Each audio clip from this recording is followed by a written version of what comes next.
Hello, peeps and creeps, and welcome to Fright Club. I'm Gav. He's Danny. Hello. We are the Fright Club NI, and this is a brand new episode of Monday Night Frights. Ooh. On tonight's episode, we're talking about the 2001 Ghoulie horror film. Oh, absolutely. Ghoulish. Ghoulie! It's 13 Ghosts. 13 ghoulies. Boo. The ghosts around us all the time. Most of them, they can't hurt us. Most of them don't even want to hurt us. A little ghost here, a little ghost there. No one cares. But there are exceptions. Like this badass behind me. The ones who die on violent death stay in the tortured realm. And so violence is all they know. What is he doing? I don't know. I can't see. I don't have the glasses.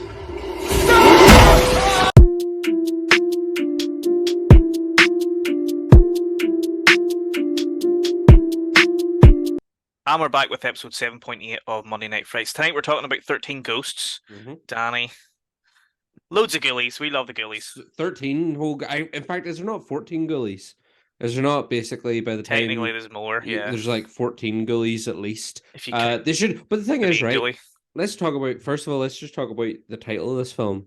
So it's 13 Ghosts. But if you actually look at the poster for it, it's third. It's like third. 13 teen, because like the 1 and 3 in the there's a 13 in the middle of it, yeah. So it's like 13 teen. It's trying to be smart. It's trying to be. It's I don't like it. It was the early noughties, Danny. It was, they were trying new things, you know. This film, like, it was giving me very just early giving me them vibes. Like, I remember watching this. I have seen this before. Surprise! I've actually seen one of the fucking films before. I had seen this before years and years ago, and I think when I watched it at the time, I probably was like, "This is alright. This is okay." Mostly because it was just like it was the style at the time, and there was some boobies. Yeah. But now I watch it, I'm like, this dog shit. Like, it was. I mean, there was fun moments. There were some decent moments, and character design's cool, if not a bit goofy at times. But like, it is what it is. It's very of its time. It's not aged well. I don't think it's aged super well in terms of it's, you know, it's. I do remember enjoying it when I was a bit younger and thinking, "Oh, this is awesome." Blah blah blah. Mm-hmm. There's some really good stuff in it that I liked, and there's some quite bad stuff that we'll delve into. Like, we'll delve into it, surely. It's a 50-50 movie for me. I know it's one of those movies that a lot of horror fans really enjoy. Yeah, and it is a silly movie, and it is enjoyable. No, it's quite an enjoyable film. It's got. I think, like, we made a joke whenever we were deciding to go with this. You said, "Do you want to do 13 Ghosts?" And I was like, "Don't you mean Scooby-Doo and 13 Ghosts?" Completely forgetting that there's a Scooby-Doo connection in this movie. There is, yes. Completely fucking forgot that Matthew Lillard was in it. Quite a big a massive Scooby-Doo connection. But not only is Matthew Lillard in it, but I feel like there was at times in this movie where if you'd put like a piece of goofy music over it, it could have been like Scooby-Doo-esque. Like when they're getting chased and stuff, if you'd put fucking Benny Hill over that. Or that there sort of Scooby-Doo. Yeah, like running feet. The skating, yeah, sort of. Exactly. Yeah. It could have been so Scooby because the ghouls in it and stuff. Like, I think a lot of the makeup and stuff, the ghost makeup, and we'll delve into it more, but I think a lot of it is like homage to like other horror films. But there is also something that they're that grotesque, they're almost comical. And to me, I was like, this feels very Scooby-Doo-y. You know, Scooby-Doo obviously doesn't get grotesque and gory, but if it did, I feel like this is what it would do. You know what I mean? Yeah, it does.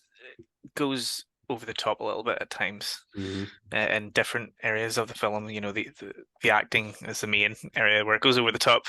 But also, if you would like us to talk about Scooby-Doo and the 13 Ghosts, let us know in the comments below. Let us know. Okay. We've talked to Scooby-Doo movie before. We Scooby-Doo have. Zombie Island. Go check it out. We'll link fantastic. Check the channel out. Fucking beautiful. So yeah, if you want us to talk about Scooby-Doo and 13 Ghosts, fucking let us know. We're more than happy to oblige. Let us know ASAP. ASAP Rocky. Yeah. So anyway, let's get on with 13 Ghosts. It was released in 2001. It was directed by Steve Beck. It was his debut feature film. He would go on to direct Ghost Ship the year after this. Oh, let's talk about Ghost Ship sometime. The Ghost Ship. That's one I remember enjoying when I was younger, but again, could go back now and be like... Yeah, I'm thinking... I haven't watched it in a long... Probably since I first watched it so many years ago, but I don't think it's something that I would enjoy today, but thinking back, now I've not a great memory of it, but thinking back, it is quite similarly filmed Yeah. to this. Oh yeah. There's definitely like a Ghost for the Ditties out, like, Yeah. and also the only thing I really remember about Ghost Ship, we should talk about Ghost Ship, but the one thing I We remember might about do, we Ghost might Ship do. is the opening with the Yeah. wire when the Yeah. cable runs over the crowd. That's the main thing I remember from that. Whereas with this, I completely forgot the opening of this movie. I also forgot. I kind of remember the whole like fucking house The aspect vibe, of yeah. it, but the only thing I really remember is the ghost designs. There was a lot of this movie that I completely forgot about. I forgot there was a fucking child, like like a kind of prominent character in the film is a I child. think I Completely think forgot like that. most people would say the same as you, to be honest. Mhm. Unless they're massive fans of the movie, they would probably say, Yeah. look, all we really remember about this is the ghosts and the ghost designs, Hmm. which, I mean, that's what the movie is. Let's be Yeah. honest. We want to see more of the ghosts. Hmm. So, yeah, Steve Beck would go on to direct Ghost Ship the year after this, but he actually came from a visual effects background. He worked on James Cameron's The Abyss Okay. and Indiana Jones and the Last Crusade. Ooh, So interesting. he was like a supervisor type thing, an Mm. effects supervisor. Um, but this film was loosely based on the 1960 William Castle film of the same name, which Hmm. has a similar premise, where rich businessman type collector of antiquities and very unusual artifacts passes away and leaves his house to a family member, and in this case, it's his nephew and their family. And basically, the house there's a lot of weird shit in the house to begin with, Hmm. but the main weird shit is the ghosts that is imprisoned in the house, which he spent his whole life building.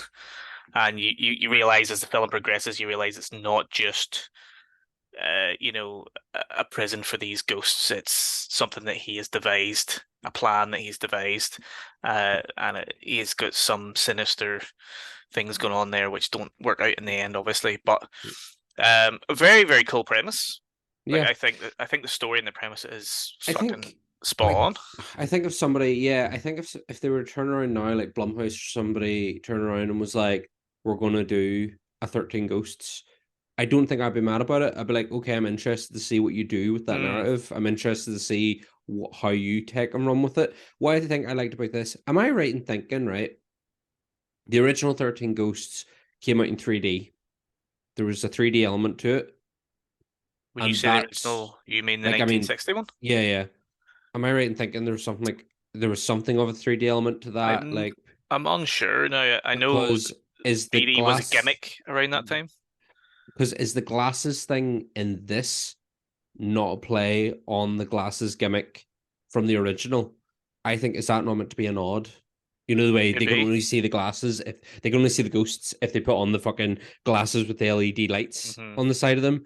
Is that not because the original film to add fright to it to add to the spooky ghosties of the original? They did the film with 3D. Could I be. think there's something there's S some Seems memory plausible. Yeah, seems seeded plausible. in there that's like that was meant to be a wee nod, a wee tip of the cap to the fact that the original film had a 3D element, Homage. a little image. Um, Nice. Le but tribute.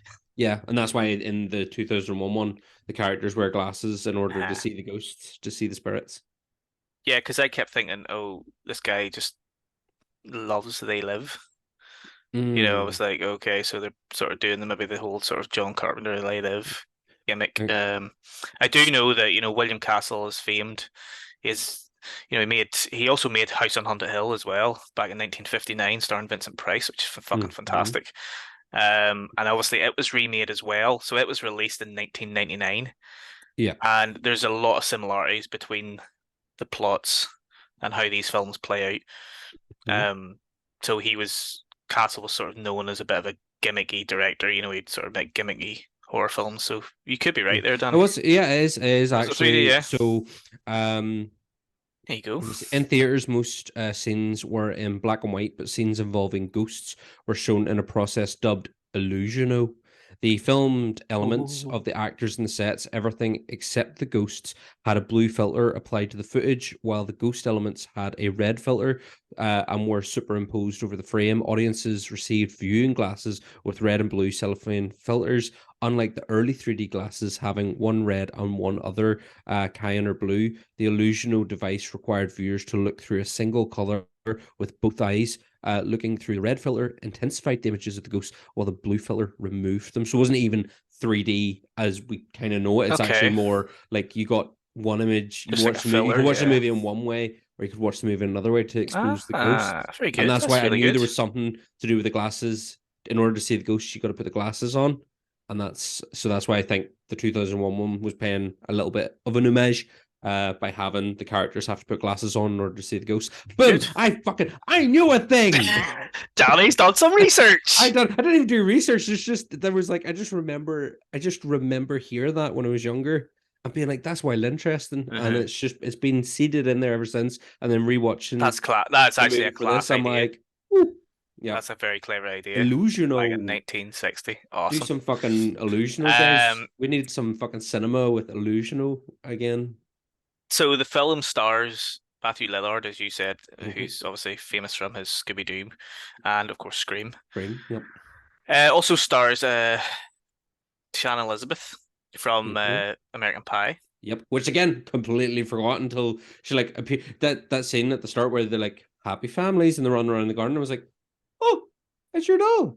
It's your doll from American Pie. Fucking Czech student. Yeah. She's Czechoslovakian, isn't she, in American Pie? Yeah. It also stars Beth Davids and Tony Shalhoub. Monk. I think that's how you pronounce his surname. But he's Monk. Yeah, Monk. Let's say Monk. Yeah. He's fucking fantastic actor, man. Yeah, he's great. I really like him. So again, another one completely. Actually, to be fair, I forgot the whole cast. I forgot everybody that was in this, and then as they appeared, I was like, oh, it's your man. It's your doll. It's fucking Monk. Now she only gets her cherry straight in American Pie. And there's fucking Shaggy. Yeah. I mean, that's good. Zoinks. Raggy. Oh, God. Brilliant. Love Scooby-Doo. Mm-hmm. So, it's the budget, Danny. Here we go. Push them spectacles up. Come on, give us a wee. Here we go. It was 42 million was the budget, which is fucking pretty high, like pretty hefty. It's fucking building those sets. Now it did make its money back worldwide. It made about 68 million. I think it made about 42 million in the US. So it was profitable a little bit, but it was considered a failure in terms of like a studio failure. But I would say that as well, like the reviews were quite negative when it first came out. I know a lot of horror fans have kind of grown to it over the years, and we all sort of love it now, but yeah, well, it didn't do very well basically with the critics when it was first released. It also stars F. Murray Abraham as Cyrus, Cyrus the Virus, who we love him. Yeah, was he's been in loads of big films over the years. I can't actually think of any of them right now. No, he's in Amadeus. He was in Amadeus, and Amadeus. We've spoken a little bit about the acting very briefly. It is very over the top. Yep.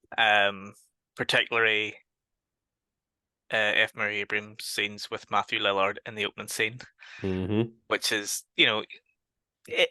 around this time, a lot of films had like opening scenes that would grab you.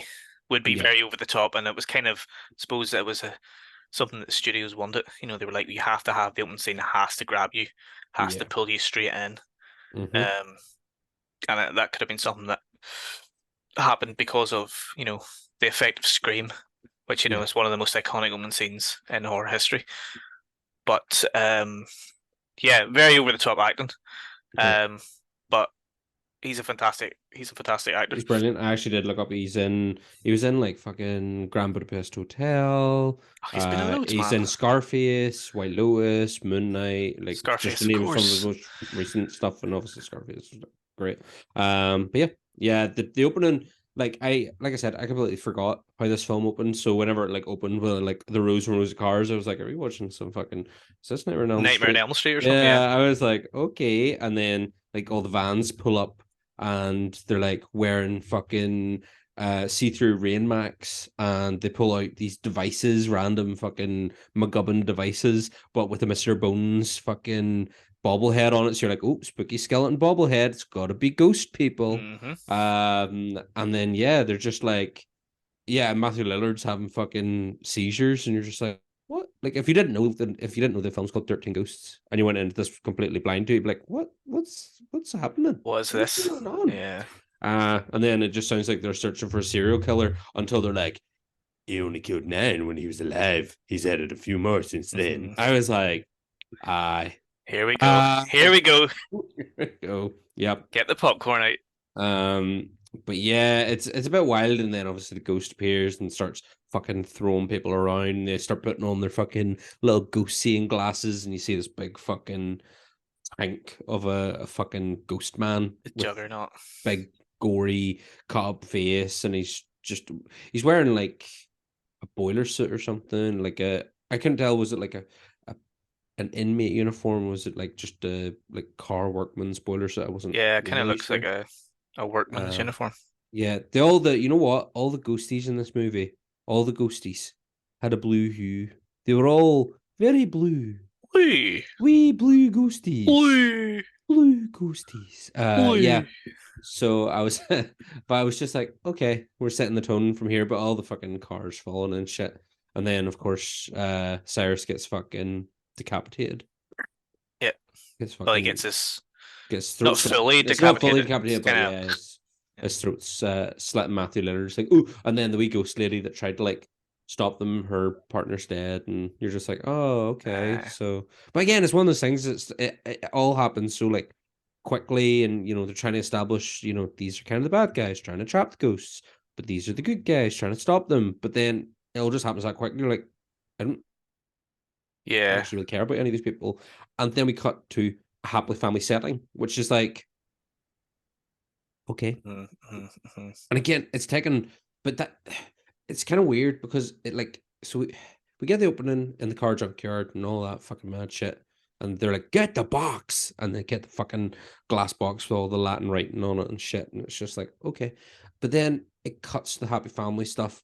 And then I really like what happens in that moment where you see two kids playing out in the garden, it pans into the house, and the mom and dad are like, look at them, look what we made, they're so good. And then as the camera like pans around the room, you see the lovely family home, and then you start to hear a fire alarm, and they're like, oh, smoke alarm, and then you hear like shouting and getting on, and as the camera pans around the room starts to turn from a lovely family home into like a pure damp, soggy, like overcrowded apartment. And I really like that. I really like the kind of smooth transition of that. And I like the way it kind of told us that there'd been a like harrowing situation and that the mother had died and stuff. I was like, that's actually quite good because it fills us in enough and moves the story along without laboring on it. That was good. But to have the thing before where I was kind of like, you're introducing us to a lot of people in this pure mad situation, but by the time those characters come back again, I'm like, I'm not really invested in you so much. Yeah, I think in the opening, Matthew Lillard, obviously, maybe they said to him, push it, because he's a bit of an overactor anyway. I mean, I love him, like he's fantastic. Oh, yeah. But I feel like he pushed it even a wee bit further in that opening scene, and F. Murray Abraham as well. When the girl turns up later on, I recognize her, but I'd kind of forgotten her situation and where she was at in the sort of relationship with them. Yeah, it was such a fleeting moment. And even I actually think I would have preferred if we'd had Lillard turn up because he turns up later as the like guy from the electricity board. Like if that had been his introduction to then transpire, I'd actually been working with your uncle to trap ghosts. Yeah. But like if you didn't know and that was a reveal, you mean? Yeah, I would have been like, that would have been better. Cool. Right. That would have been great. But yeah, that whole opening, I feel like it was just like, let's try and fucking spook people early doors, and it's like we don't need that, because then later we found out that the family thing actually happened like way before the opening scene thing, because it turns out that Monk's wife was like the fourth ghost they captured. Jeez, yeah, So which you're is kind of, actually I quite like that twist. Yeah. I like that twist. I thought whenever that did happen, because you kind of get it earlier on when you hear like when the sun's going down into the basement, her voice comes in, and I was just kind of like, oh, she's just there because she's a ghost. She's come over from the ghost realm to like Yeah. check on her son. But then when it actually turns out, no, she's actually trapped in the house too. I was like, oh, okay, all right. I did dig that. I thought that was good. Again, there's such good wee narrative seeds throughout this. It's just not that greatly executed. The original screenplay was written by a gentleman called Rob White, who's also credited as the story guy in this one. He wrote the original screenplay for William Castle. He also wrote House on Haunted Hill for Castle as well, and The Tingler as well, which stars Vincent Price. This version was written by it was a writing duo called Neil Marshall Stevens and Richard Dovidio, who I don't think went on to do anything spectacular after this, but there was additional drafts by Todd Alcott, who was a writer on Ants, the Woody Allen film. I know. Yeah. And guess who else was an uncredited writer on this film? Who? James Gunn. You know what? Is that another fucking Scooby-Doo link? That's another Scooby-Doo link, yeah. Another fucking Scooby-Doo link, because as we all know, James Gunn wrote the Scooby-Doo movies. But yeah, that's wild. Okay, interesting. Yeah. So I'd be interested to know what his contribution was to this. I mean, usually when it's additional or uncredited stuff, it's just dialogue. Yeah. Which is maybe added in quite late on. So I don't know how the whole thing works, but yeah, he's completely uncredited, but he is there on IMDb, and he's I mean, I don't know why. Yeah. It's a lot of legal stuff to do with representation and stuff, and maybe he didn't have enough points to get credits, and stuff like that. So yeah, the opening scene, pretty intense opening scene, very over the top, but again, as of the time, something to grab the audience and bring them in, and then we get that quite a good scene with the wife that you find out that the family, the situation the family's in, the wife has died, and they've inherited this house. Yeah, it's not really a house, but I mean, again, it's a bit. I like whenever it goes into the apartment, and but just before the like sleazebag lawyer turns up to tell them they've inherited this house, not house. It's like whenever they're making breakfast and stuff, and the wee boy is just like reporting on all the local deaths into his wee like dictaphone. It's just like, okay, child, and they're like, you need to get a new hobby, and it's like, it's healthy to talk about death, and I'm like, is it though? Is it on the nose here? I know that kid did my head in. Sorry. Scooting about. See if he had a scooter riding around my house. No, I'd have been like, you fuck, put that scooter outside, wee man. He sounded like Data from the Goonies. Which is bizarre because he wasn't Asian, but he had a bit of a lisp, and he kind of, the way he spoke sounded like Data from the Goonies. Yeah, so we get a very brief sort of scene there of the family set up, and they now have a in-house maid or somebody, which is weird because it's a wee tiny apartment, and of course she has to be black because the help's always black. And and she adds, she does add that like early 2000s like black people humor to the whole thing. Absolutely, that was very much of its time in these very on the nose films. Because it also had to finish, as is compulsory of any early 2000s film, with an R&B track. Had to be done. 100%. No, I actually think that actress is a singer. She's or an artist of some kind anyway. As far as I'm aware. But she was actually quite good, I have to say. She was one of the better elements of the film. She had a good comic relief to the whole thing. Yeah. And she felt natural. But again, it was very obvious that that was her. This is what you do. Yes. Get in, be the comic relief. Yeah. So this lawyer comes in and explains what's happened, and they watch this video on a laptop, and oh god, I hate watching stuff that's like late 90s, early noughties, where it's something to do with laptops because it just looks so shit and cheesy.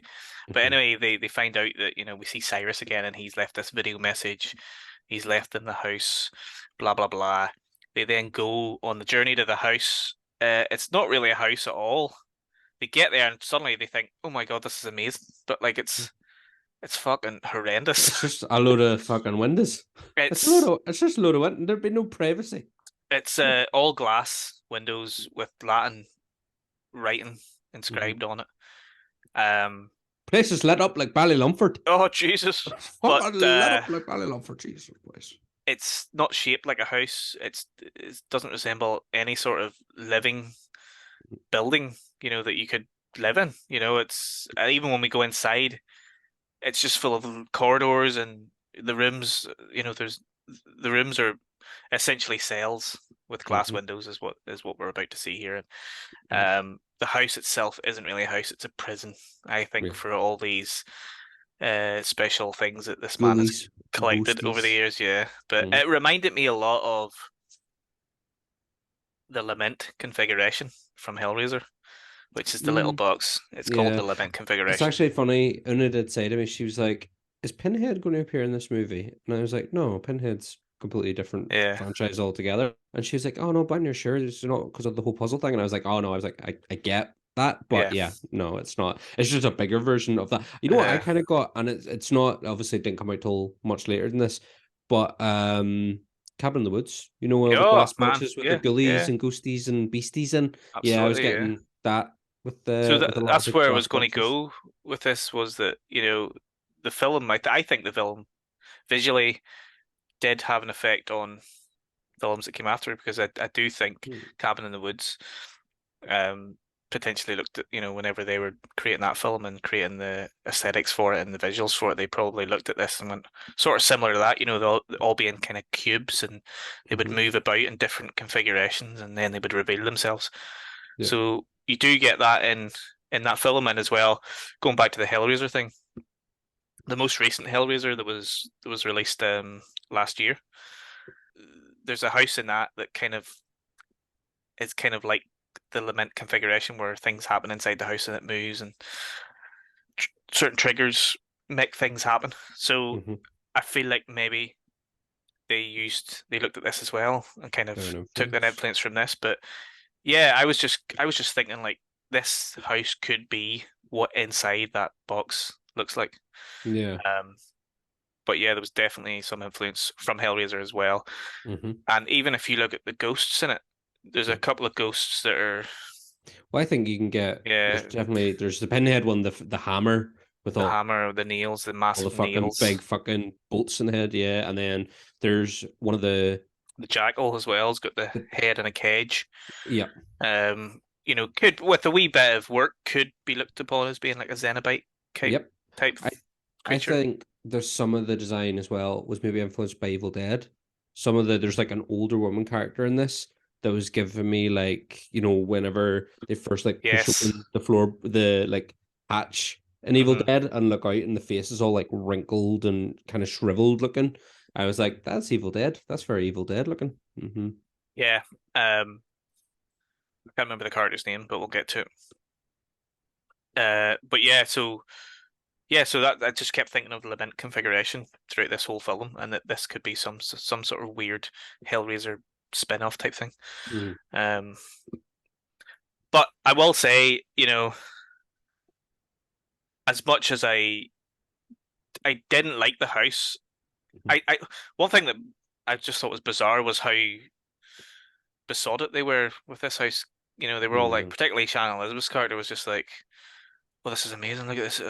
She just wanted the fucking bathroom." Like, the whole time she was like, whenever they first got told they were getting a house, she's like, "We'll all have our own bathroom." And then first thing she did when she got in was go and find a fucking bathroom. I know. And again, like, even that scene, I was kind of like, it just was, it was meant to be her like, oh, loving the bathroom, but at the same time you had the princess ghost like flicking in and out where Jeb's out, and the princess ghost. The thing that really threw me off, I remember when I was younger being like, ghost with Jeb's out, okay, cool. But this time watching it, there's a fucking like cut right across the right dilly that goes through the nipple, and I was like, I know, no, a really bad paper cut. Yeah. Oh, she must have been doing a lot of filing that day. Were they real, do you think? Do you think they were real? Like, were they titties? real jabs that were just make up, or was it like a thing that somebody wore? Because sometimes I was like, oh, they are real, and then But sometimes I then was like, they're no, like they're not. really like they just look like Do bubble wrap yeah. boobies. Just I'm yeah. sure I've seen I don't pictures know. of the actress on set or something. I'm sure they're out there. I mean, but I don't know if I can't remember if they're real or not. Or But they are very. There's times where you're just like they're sitting too firm to be like real jibbies. oh Yeah. no, I like a wee drip. A wee, like a wee, but a drip to my bub. You used to be able to hold pencils. Just, Carry stuff, you know. if you can't carry stuff, Fuck's we're sake. What daddies. are We we don't want doing? to know. What are we doing? But yeah, like that whole scene where she's in the bathroom and you have the flash and it's going to be a bit spooky and you're kind of like, is she going to go for it? Is she not going to go for it? And then just she goes to go for it. The dad walks in and you're just like, oh, yeah. I was like, this just it just felt it was just about kind of like you're trying to spook us and then you're also trying to give us like grotesque sexy. Yeah. And I was like, I think the whole thing about this film, to try and sum it up, I think a lot of noughties films were filmed the same way, and that they did too much with the camera. You know, they tried to shake the camera a lot whenever there was a scare. I mean, there's not quick that many jump. cuts. I don't think there's even that many jump scares in this at all. But there's moments where ghosts appear, but Yeah, it it's just so jittery. It's so yeah, jittery and quick cut, and you're just kind of like it's an overstimulation of it. And again, it's because it's going to be like they're flicking in and out of reality, and they're phasing in because uh, the windows are moving or because the glasses are being taken on and off, and you're just like, this it's a bit much. It's all a bit yeah. much. It's there's too much going on. It's very choppy editing as well, and I don't know. I always see that as a negative when they try to do too much. I mean, if it's a fantastic premise, and if they sort of just kept it spooky and Yeah, instead of maybe going too much with that sort of choppy editing and even just taking their jumpy time camera work. with some of the reveals and stuff. Like we already said Matthew Lillard's reveal could have been done a bit later. The fact that there was ghosts could have been done a bit slower, and like I think it almost kind of ruins how great some of the ghost designs are because we already get like real quick flashes of them where you're kind of like, is that what that looks like, or am I adding to that? And then you see it again later on, you're like, no, that's just what it looks like. But if we'd had a moment to really kind of linger on each of the ghosts, because there's some lovely, I think the designs are lovely, and I particularly love whenever we're kind of getting the rundown of what the 13 ghosts are about, like why there need to be 13, and they've got the book and there's the illustrations of each of the ghosts, and That's then class, yeah. as they show the illustration, we get a flash of what the ghost looks like. I'm like, this is good, this is cool, but we've already had that many flashes of the ghosts already. We're kind of like, but we've seen it now, you know. Yeah. It's kind of not ruined because they're still great designs, but it just doesn't feel as like, oh, you know. Yeah, I think they probably, if they could do it again, they would change that because it was a bit imbalanced on how they did the reveals of the ghosts. The ghost designs are fantastic. They're especially the makeup effects were created by Greg Nicotero and his team. Some great artists on there: Robert Kurtzman from The Walking Dead, Hardberger, and Norman Cabrera. You know, those guys have been in the business for a long time and have done fantastic work. I think Cabrera's worked on Gremlins and The Howling, I think, as well. Different things. So all great makeup guys, you know, and the work's really, really well done. I think you're right. It's maybe they're a little bit over the top, as you said earlier in the episode. They could have maybe been slowly revealed and given a bit more of a realistic, creepy vibe rather than kind of like a monster ghosty vibe. But I mean, that's the vibe of the movie. Yeah. You know, I do feel like it is a popcorn movie. Oh, absolutely. Like this, you know, to be fair, it is kind of nice to have gone to like back to kind of like a Hollywood studio horror because we've been quite highbrow recently. So to kind of do, I think so. I think we've done quite, you know, like I don't know. I feel like we've come back to something a bit more. We haven't done The Shining yet, Danny. Oh, let's do The Shining. Let's talk about everything Kubrick tried to do with that movie. Oh, let's do it. It'll be lovely. Because nobody's ever talked about The Shining before. Absolutely not. No, it was just kind of like oh, we're going back to wee Hollywood fucking Yeah. blockbuster one right now. We have to, So man. yeah, We have to. it was nice to kind of go back to that, but at the same time, I'm like, I think I enjoyed it for its kind of camp cheesiness, silly goofiness, but there definitely was stuff where I was like, oh, come on, come Well, on. I think the acting was quite poor at times. I love Matthew Lillard. He was really over the top, and you know what you're going to get with him because Yeah. he's so kind of over the top. He did rein it in a little bit towards the end, and it was like, fuck, he's great. Like he's a great actor. Tony Shalhoub is fucking amazing. Love him. Like Yep. really, really, he's easily the best thing in this. Mhm. He's got such an emotionally charged performance as well. And it even though it's a bit silly and stuff, he's properly given it everything that he's got, and you know, he's acting in as if it is a highbrow horror film, Yeah. which is really lovely to see. Not a big fan of Shannon Elizabeth. I think she's, you know, Yeah. not To be great in fair, this. she ends up disappearing for like a third of it. She Like does, there's yeah. basically like a third of it where you're kind of like, did she And die? the other Like kid what as well, happened? who, Yeah. did my head in. Thank God Yeah. he disappeared for a He bit of it as disappeared for like a well. third too, and then yeah, it's not until like later on when all the fucking ghosts are doing fucking kumbaya around the Yeah. fucking gyro thing, and they come up from the floor, and you're like, oh, they're not, because I genuinely was like, they're dead. Are they dead? Did they kill the kids? And then it's like, I'm no, wait, sure no, the they're whole dead. thing was that he was trying to find his kids. He didn't know where they were, and that's what he was Yeah, trying to. but that's it. And then, but I was kind of like, I think I zoned out for a moment. Was just like, they killed the kids. They fucking killed the Waynes. He reminded me of Harold Perrineau from Lost. Have you ever seen Lost? Have I? They've got my son. All he says is, "Where's my son? They've got my son." He'd do anything for his son, like, and he was basically saying, "They've got my kids. I'll do anything for my kids." Yeah. So, no, a really great performance. Honestly, he's a fucking brilliant actor. Mhm. Let's run down through the ghosts because there's 13 of them. Well, actually, No. there's 12. Well, Technically, well, there's 12 with technically the 12. Yeah. And, the 13th ghost is supposed to be a human sacrifice yeah. type thing, which kind of connects the circle and opens the But surely that would have made gate of 14 though. hell or something. The eye was it the eye of hell? Is The how Eye they of Hell, describe that's it? it. The eye Yes, of yes. hell. Yeah. Which again, because that's for some reason Monk just knows Latin and just I fucking know. rhymes off Latin. He's just like, look at all these walls, they're covered in Latin. I can read Latin. I was like, okay. Why can you read Latin? Tell us more. Nope. He just reads Latin. He's a no. Well, he's a Does it? teacher. He's a teacher, but They like, drop it earlier on that he's is a he a is he. Latin teacher? Is No, he I a think he's an history English teacher, teacher? but I mean, an English teacher would know languages as well, particularly Latin because that's an old language. Also, it was in the script. It was in the script, Danny. I'm going bullshit. Stop questioning fucking horror writers. All right, it doesn't need to make sense. So let's go through them. The firstborn son is the wee kid, the young kid. Mm-hmm. Yep, the wee boy with the arrow through the head. Yep. Ghosty 2 is the torso, which you only see literally for a brief second whenever they mention it, and it's just a torso with no head, which is cool. Yeah. Really cool. The third one is the bound woman.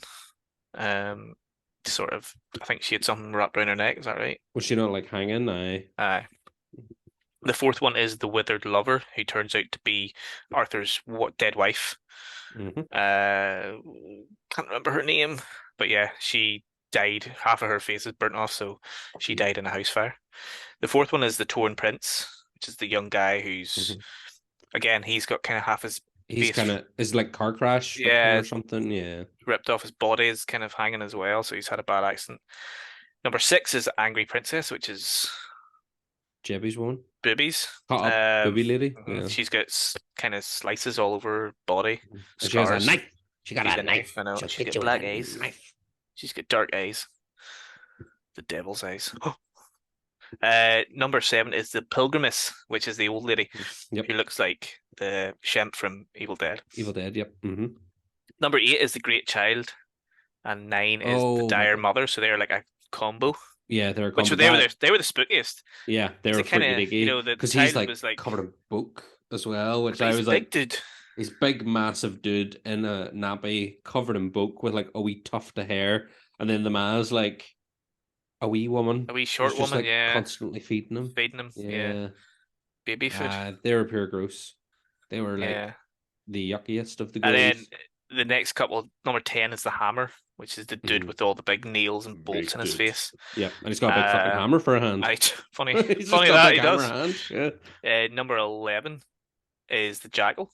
Mm-hmm. So the one with the cage around his head. There's definitely a quote earlier, or it's definitely a part earlier in the film where Matthew Lillard says, "Oh, that's Charles Manson. The jackal's got out," and I was like, "Is that meant to be? Is it meant to be Charles Manson?" No, I think it's just like a comparison. I think he's just comparing. Just comparing the. Okay, He's a serial killer type, cult leader type thing. Whenever he said it, I was like, "Is it meant to be Charles Manson? Is that okay?" Charles Manson was still alive at this point, was he not? So I think so. Yeah, in 2001. Yeah, Manson I think only died like not too long ago. I don't even know, mate. I'm gonna find out. I'm gonna look it up, but I'm near sure. Yeah, Charles Manson was still alive. I think it was just a comparison because he's a serial killer. Okay. And then number 12 is the Juggernaut, which is the ghost that you see in the opening scene, who's like a big, tall, burly workman type guy. Dude. Yeah. Now you don't really. Charles Manson died in 2017. So there you go. There you go. There you go. Now you don't really find out a lot about these ghosts other than what they look like, and what they're capable. We know the Juggernaut killed 9 people when he was alive. We do. You find out a little bit what their capabilities are later on in the film when they start fighting and killing people, but who are trying to kill people. But you can, if you've got the DVD or Blu-ray copy of this, there's a extra on the DVD called Ghost Files that goes into each of the ghosts. I don't know how I think detailed. I'd be more interested in that. Yeah, how detailed it is. But there is, to be honest, if you go online, on YouTube. Yeah, if you go online, you can read a little bit about their backstory and kind of the character names and who they are in the backstory. But I'd love to see them explored more. And there's been a lot of chatter on the horror community on Twitter and stuff where people have been saying this would be a fucking amazing premise for a horror TV show where they have 13 episodes. It's all connected, but each episode is the backstory to the ghosts, what they've done, and then you have an arch obviously throughout each episode, and you have a sort of finale that kind of connects them all together. But I think that's a fantastic premise. And you get Monk to be a fucking Crypt Keeper-esque type character who tells the stories. It could be. I'd dig that. Imagine him being like a wee Crypt Keeper type, being like, "Let me tell you the 13 stories of the 13 ghosts." Why is he English? I don't know why he's turned into an old English man. But he's gonna be like, "I survived the 13 ghosts, you know." Should do it in Latin. The whole thing, the whole program's in Latin. Oh no. Because he I know Latin, you know. Oh fuck's sake. So I don't know the backstories of them, but you can find out a little bit more online, and I think I will maybe look into it a little bit more because I was very interested when I was watching after the film. I was like, went on and was like, oh god, this is great. I'd love to find out a bit more. But I think it would be nice if they'd explored some of their backstories, kind of how they do in a little bit in Cabin in the Woods, where whenever they go into the basement and they find all the wee trinkets and whatever they touch and whatever they choose is how they die, they sort of go into the backstory a little bit, and you find out, about the family and about, the ghosts and all about the different things. So, I kind of preferred if they maybe focused a little bit on that. But I suppose maybe they only have a certain amount of time in a film, Danny. 90 minutes. Only got them 90 minutes. Exactly. Well, it was very like clean hour and a half. Just a good length for including a movie credits. like that, including the credits. Exactly. Matt, you know what fucking wound me up a bit? So like credits, we love our credits, right? We do love our credits. But like this film had like the studio credits over the car bit. But then it had all the like acting, producer, directing credits over the like family bit. And I was kind of like, these credits have been going on a while long time. I tell you what, man, I'm no joke. I was watching this film last night, preparing for this lecture, and doing my research as always. And Janine was doing her thing, working away, doing other stuff, and she was sort of kind of watching it in the background. Now, there's 2 things that you've mentioned in this that Janine mentioned. One, it was very similar to Scooby-Doo. She mentioned that as well. In fact, she said Scooby-Doo was scarier. And then she also said at the very start that second scene where you find out about the wife dying and stuff, she looked up and was like, "Are the credits still on?" And I goes, "Aye, well, the credits are coming up now." She was like, "But it's been like 20 minutes." Yeah. I was like, "Yeah, no, I know. We've had an opening scene, and now we're on to the opening proper scene." Second opening scene, part 2, Electric Boogaloo. I know, Yeah. like, exactly. So it's funny that you mentioned that because she mentioned that too. Yeah. But yeah, no, it's a great popcorn film, and the reason why I wanted to talk about it was I hadn't seen it in a while. I've seen it a few times, but I haven't seen it since fucking ages ago. Yeah. But a mate in work, Rab, has been going on at me about talking about this because he watches the show. And this he was is like, for you, Rab. This is for you, Rab. This is for you. We hope you enjoyed the show. We hope you enjoyed our chat about it. We hope we didn't tear up apart too much. He loves it, so he'll probably be like, "Fuck's sake." I do love it. I do love it because it's very much of its time. We can appreciate stuff for the time in which they're made. Now that I know the director's also done Ghost Ship, I'm kind of like, well, this is his MO. Like, this is his thing. But yeah, there's just the narrative itself. I think there's such a good story here. There's better ways to execute. I think this is rife for a reboot, remake type thing. You know, there's so many reboots and sequels and remakes happening now. I mean, The Exorcist is coming out. Yeah, the sequel to The Exorcist. So do us a fucking 13-episode show and then lead it into a new movie. Like, do a 13-episode show and then be like, okay, and now we're leading into the 13 Ghost movie. I think that would be a perfect thing. I'd buy into it, no bother. Blumhouse, hit us up. Let's get this. I will write it for you, on. Let's 13 carriage train are rolling. Yeah, so it's definitely rife for something. But yeah, shout out to Rab for suggesting this film. Look, it's a great story. It's really good set direction, decorations, and art direction. Everything looks good. I think they're hampered a little bit because the scares, we talked about the editing, they didn't do anything really spooky. It was kind of just there, and then as well, there's not enough kills. There's close kills, but there's not enough because the cast. There's only 5 or 6 people in the house. Yeah. We get that first kill, which is the lawyer, which is fucking cool. The lawyer death was cool. I completely forgot about that. And then there's of course, the maid makes a fucking joke about it. He gets fucking split in half by a closing glass door. And then later on, she goes, "Did the lawyer split?" And I was like, yes. Fucking wonderful. I fucking love that. But yes, that was a cool kill. But again, we don't get another kill until like basically near the end with Matthew Lillard. Yeah. And then the one time you think the daughter's going to get killed, but she just gets her fucking top like shredded up so that you can see her jebbies in her bra. Like, that's the only. I've read that down. I was like, she gets pulled. I think it's the jackal. The jackal goes to. Is it the jackal?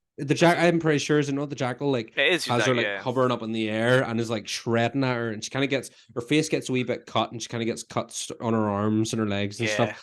But her top and just her dad's grabbing her other leg. They were pulling, and I was like, they're going to pull her apart here, aren't they? She's just going to go. Because I mean, I've seen it, but I couldn't really remember, and then all you see is like just her top starting to open. Now you don't see any nips. You don't see no nips. No. She keeps her bra on. See, that would take away. It is still just nips. Exactly. Yeah. You can't have too many nips. You can't have ghost nips and real nips. You have What's the age rating? Maybe they're only allowed. And plus, one of the nips is like halved, so it's only really one nip. 1.5 nips. One in the scar nip. But yeah. So that there, I was just like, they're just looking to fucking show a bit more boob here. Well, I feel like that's the only reason why she was in it to begin with, because she came off American Pie craze, and it's like, she's a big enough name, let's put her in here. Now, she was also in Scary Movie. I can't remember when that came out, but it's probably around this time as well. Let me check. Look that up real quick, Danny. I'll keep talking. You just keep the people entertained there. Yeah, so I'm guessing people who watched this in the theater, whenever she was getting pulled in both directions. 2000, so the year before. Yeah, the year before you go. So her top start come on, they're probably like, "Here we go, lads, here we go," and then, no. And then her dad pulls her away and takes her into safety, and then obviously the kids get kind of kidnapped by the ghosts. But Ghostly kidnapped? Is it ghost snapped? ghost snapped? I don't know. Ghost kidnapped. But yeah, so the only other thing I wanted to mention that I didn't enjoy was the CGI. It was quite questionable CGI. But again, 2001. First time, yeah. That's because I thought the same. There was a couple of times where I was like, and then I was like, so it's time. It was mainly just that big cog machine.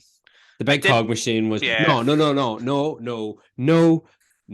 What else? The worst CGI bit was the very end when fucking Cyrus's body flies into the cogs.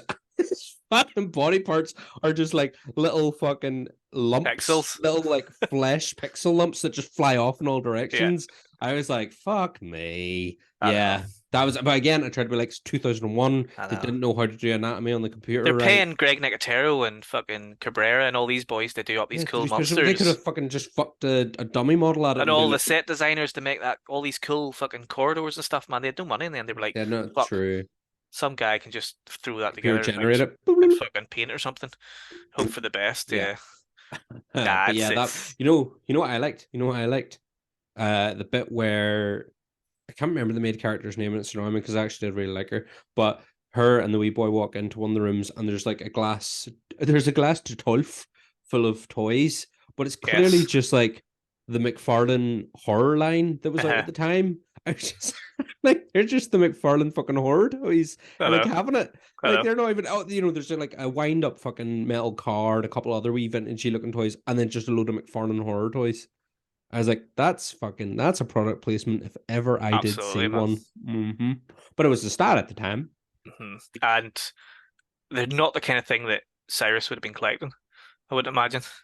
He really did like spooky shit. He did, true. But no, it's a popcorn film. I enjoyed it. I had fun with it. Oh yeah. It's not a film I'll rewatch many times again, but it's definitely a great story, and as we mentioned, rife for a new telling. So please make it happen. It's right there. It's right there. Just do it. Lovely piece of ripe fruit ready for picking. Do you know what you do? You get Matthew Lillard to be the narrator, but he's a ghost. Oh. But then he appears as I've fucking written this for you. Come on. Let's go. Come on. Contact me right now. I will at least give you the premise. I will tell you what you should do. I may write it as well. I'll write you in this treatment. I'm pretty busy with other stuff. I don't know, man. We'll see. I've got a lot of stuff on. I'll be a wee ghosty for you too. I know, Danny. You'll just you'll do anything for just to go on screen. I'll do whatever. Just come on. I know. Get your nips out. Or just 1.5 nips, so just 1.5. You're only allowed 1.5 nips. Big cut, fucking. I know. Oh, wee paper cut. Right. Anyway, let's leave it there. Yeah. Why do we always talk about your nips? For fuck's sake. It was only one other time. Nah, it's been a few times. Yeah. Well, I just get them. That's for the finale. Oh yeah, of course. The last episode. The very last Monday Night Frights, which isn't anytime soon, by the way. Don't be scared. Don't be worried. We're still here for a while. Still here, mate. Still here. Oh, yeah. But yeah, that's all the time we have to talk about 13 Ghosts. Please, as always, leave your comments below. Let us know what you thought of the movie. Please. Who's your favorite ghost? What was your favorite scenes? Would you like? What was your favorite ghost, Gav? Before we go, actually, that's something we didn't even ask you. What was your favorite ghost? I really like the jackal. I'd like to see more of the torso, just to see. I'd like to see more of some of the other ghosts, because the only ones that you really see is the jackal and the hammer doing anything. Yeah. Did you see the Juggernaut for a bit? You see the prince a wee bit. Yeah, he gets with a baseball bat, doesn't he? Yeah, and then you do get to see the mother and the child one, but they're just really fucking freaky and either feeding, being fed, or just like standing there like. I know. Yeah. They must only have them for like a day, half a day. Maybe. My favorite was the hammer. I think I really liked the hammer because I felt like it was a bit of an homage to Pinhead. I thought there was sort of that, and I like his big hammer hands. Mm-hmm. He'd give you a right. He'd give you a right hammering, wouldn't he? I would, surely. Oh, fuck's sake! Right, that's it. Let's go. So go ahead, subscribe to our Twitter and Instagram at the Fright Club NI. Follow us on Facebook as well, and as always, visit the website at www.thefrightclubni.com. Daniel, don't forget to like, comment, and subscribe, and don't forget to hit that bell icon if you want to get updates on our latest Monday Night Frights. Also, just a little update for y'all. Friday, the 22nd of September, in the Braid Arts Center, we will be screening the original Exorcist movie for its Scariest movie of 50th all time for its 50th anniversary. 50th anniversary. So come on down. A couple of weeks before the sequel is released, The Exorcist Believer, which is released on 13th of October, we will be screening a 50th anniversary screening of one of the greatest films ever made. Still one of the scariest films ever made as well, The Exorcist, and I'm really looking forward to screening it because Come on out. It'll be a lovely day for an I think exorcism. a crack. Come on, Sure, I'm on a crack. Come on, Shirley. We'll dish you with holy water beforehand. Just make sure you bring your own holy water and rosary beads, just in case any spooky shit happens. A rain mac for the green spew, that sort of thing. You know. Absolutely, a couple of wee vomit bags as well. You know the wee bags you get on airplanes. Yeah. Just in if case, you're going you to never know. spew into this. I'll have a wee fuck. top in here that I'll take out and unfold for you. No, that'll be good crack. So if you're in the area around sort of the Antrim, Ballymena area, or if you want to come from far, I don't care where you're at. If you want to come over, you're welcome. You're more than welcome. Good crack. It's good crack. Hopefully we'll sell a good few tickets. I think it'll be a full house. Hopefully, so should be a good full house. I think it deserves to be a full house because it is just one of the most iconic films of all time, and it deserves to be celebrated 50 years after it was released. So, without further ado, Daniel, I think it's time for us to jog on. As always, stay safe, take care, all the best. Bye. Bye. Hammer time.